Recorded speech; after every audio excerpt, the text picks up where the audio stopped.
Merry Christmas, Pascal. Nathan managed to not take a picture this time, so we're rolling. And this is day 2 of your Christmas Wheel of Time marathon.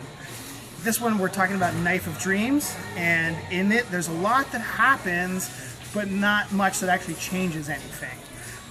So there are a few high points.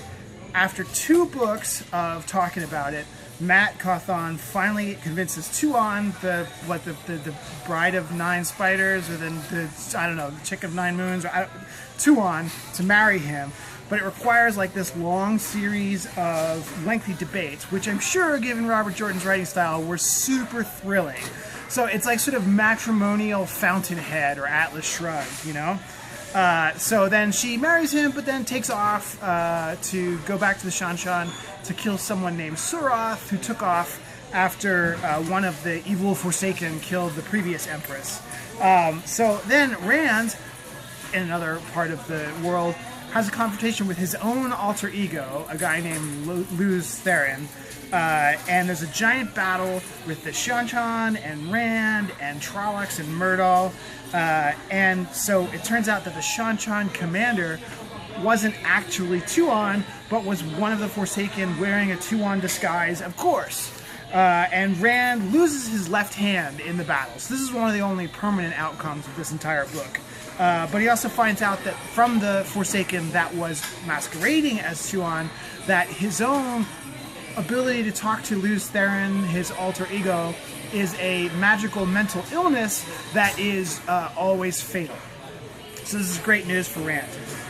Perrin finally, after 2 books, does manage to rescue his wife in a big battle with the Shaido Aiel, because he allied with the Shan-Shan in the last book. And they use this trick to win the battle by they poison the water of the Aiel with a root that prevents the Aiel magic women from using their magic.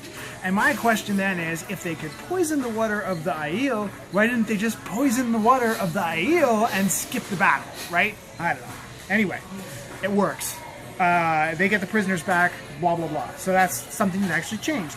In the White Tower, Egwene, who is now a captive, who previously she was besieging it, she talks a bunch of trash to the Aes Sedai that they begin to doubt themselves, which seems a little peculiar to me because everybody in these books doubt themselves, and like it seems to me there's like at least 90% of it is internal dialogue of people doubting their own ability to do stuff, which is fair because they don't actually do stuff.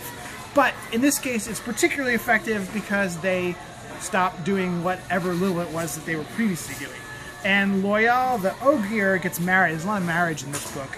And talks the Ogier into assisting human armies, which is a big deal. But of all the Ogier that fight for the humans against Trollocs and Myrdal, only 2 of them actually use axes. I believe the rest were armed with beer mugs and sarcasm.